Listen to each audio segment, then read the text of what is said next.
Check a recent grocery store receipt. The price of basic groceries, gas, and housing has become a constant source of stress. People feel like they are working harder just to afford the exact same standard of living they had 5 years ago. Politicians usually blame supply chain friction or corporate markups, but those explanations ignore a deeper mechanical reality. The global financial structure that once insulated the American economy is beginning to fail. To see how that net was built, we have to rewind to the aftermath of World War II. Europe and Asia were largely reduced to rubble. The United States was the last major industrial economy standing, and as nations gathered to rebuild, the US dollar became the default currency for international trade. This setup gave the United States what economists call an exorbitant privilege. When countries need to buy oil or settle international debts, they have to use dollars. To hold those dollars safely, foreign central banks are forced to constantly buy United States Treasury bonds. By forcing the rest of the world to purchase its debt, the U.S. gains access to the cheapest capital on Earth. Analysts estimate this structural advantage saves the United States over $200 billion every single year. It is a hidden subsidy that quietly financed the American middle-class lifestyle for decades. This line chart tracks the U.S. dollar's share of global reserves. In the year 2000, the dollar was the clear favorite, making up 71% of all reserves. Today, that number has dropped below 58%. The world is slowly divesting. The structural global advantage that made American life affordable is bleeding out. Without foreign nations eagerly absorbing our debt, the everyday citizen is finally exposed to the true cost of their own economy. The decline of that financial dominance stems from a long period of imperial overreach. American policymakers assumed the world would always need the dollar, which meant the U.S. government could borrow and spend without facing normal economic consequences. Domestically, the government signed trade agreements like NAFTA, allowing companies to easily move manufacturing to places with cheaper labor. Whole regions of the United States lost their industrial base as long-term domestic jobs were traded for cheap imported goods. While factories closed at home, the federal government spent wildly overseas. Following the year 2001, the U.S. poured roughly $8 trillion into military conflicts in the Middle East, borrowing heavily to fund operations that resulted in thousands of American casualties and little regional stability. The breaking point for global trust arrived in 2008. The U.S. banking sector, operating with minimal oversight, triggered a massive subprime mortgage collapse.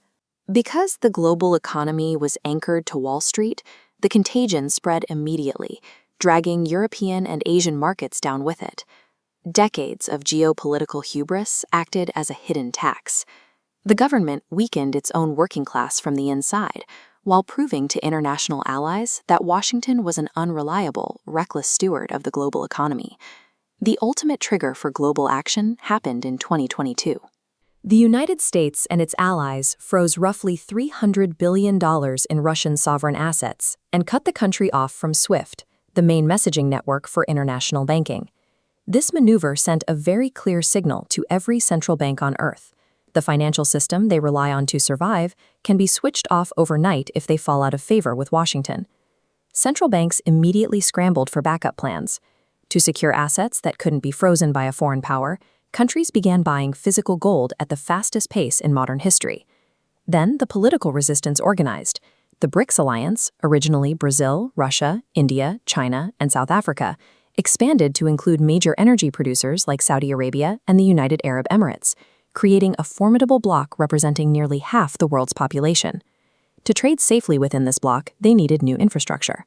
They launched mBridge, a blockchain-based cross-border payment platform designed to let countries trade directly with each other, completely bypassing the correspondent banks in New York. Next comes the unit, a proposed measuring stick backed 40% by physical gold and 60% by local currencies. It is designed to act as a neutral alternative for pricing commodities globally. The effects are already visible in long-standing historical alliances. Saudi Arabia, which has exclusively used the petrodollar system for 50 years to price its oil, is now openly discussing accepting the Chinese yuan. These nations are not attempting to violently overthrow the United States. They are simply building optionality, and optionality is the only thing required to kill a monopoly. When transactions bypass the American financial system, the United States loses three distinct pillars of global power: jurisdictional control, guaranteed investment demand, and intelligence visibility. Because global trade previously cleared through New York, the U.S. had a bird's-eye view of who was buying and shipping. As trade routes move onto private blockchains, that critical intelligence goes dark. More dangerously, the U.S. loses its guaranteed investment demand. If foreign nations are no longer forced to buy U.S. Treasury bonds to facilitate their own trade, the American government will have to offer much higher interest rates to convince anyone to lend them money. That national debt crisis instantly becomes personal financial pain. Surging borrowing costs for the federal Treasury act as a baseline, directly driving up the mortgage rates, credit card APRs, and auto loans for everyday citizens. For decades, the U.S. could print massive amounts of money without triggering severe inflation because global demand for the dollar absorbed the excess cash. Without that foreign sponge, every new dollar printed dilutes the currency at home, trapping inflation inside the country. The current financial strain reflects a structural shift in the global economy. For 70 years, international demand for the dollar allowed the United States to borrow at a massive discount. As the rest of the world builds new options, that discount is disappearing, leaving American citizens to settle the full account for their own economy. The U.S. dollar's global reserve share started at a dominant 71% in 2000. Today, it sits below 58%. The decline accelerates quietly after major stress tests, steepening noticeably following the 2008 financial crisis, 2014 Russia sanctions, and most sharply after 2022. While public attention focuses on artificial intelligence updates or celebrity billionaires, the underlying plumbing of the global financial system is actively rewiring itself.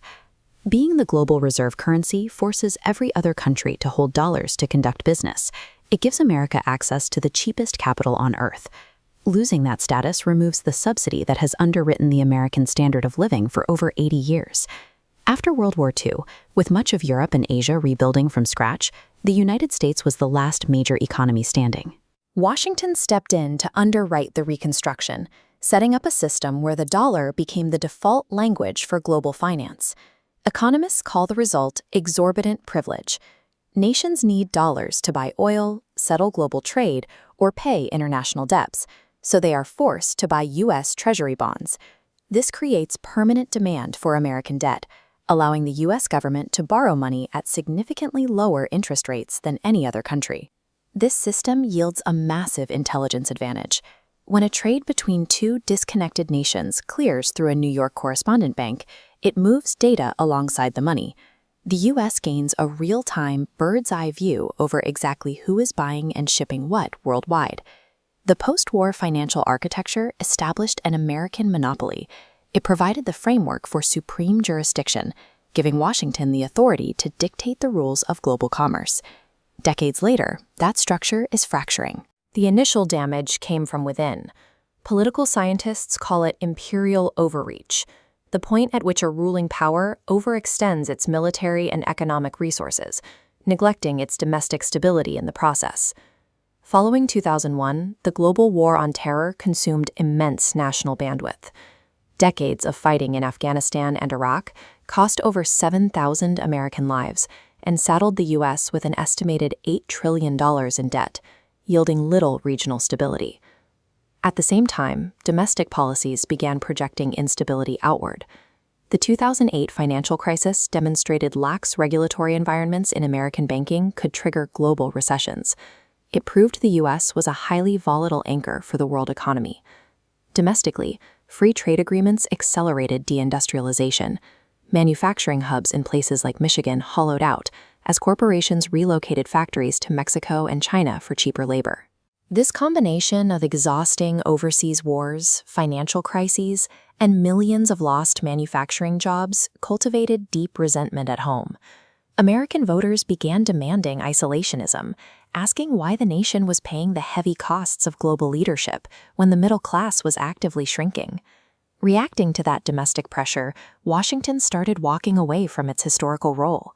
The U.S. government began a pattern of withdrawing from international commitments, stepping back from the Paris Climate Accord, the Trans-Pacific Partnership, and various UN agencies. long-standing alliances became strictly transactional. The U.S. increased tariffs on traditional partners like Canada, Mexico, and the European Union, prompting retaliatory taxes in return. It even threatened to withhold collective defense guarantees for NATO members who failed to increase military spending.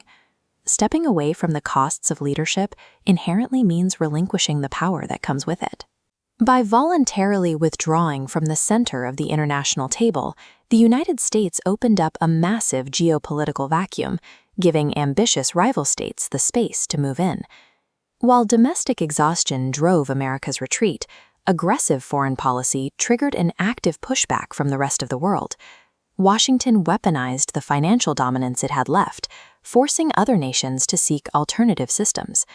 In 2022, the U.S. and its allies froze roughly $300 billion in Russian sovereign assets and cut Russian banks off from SWIFT, the primary messaging network for international banking.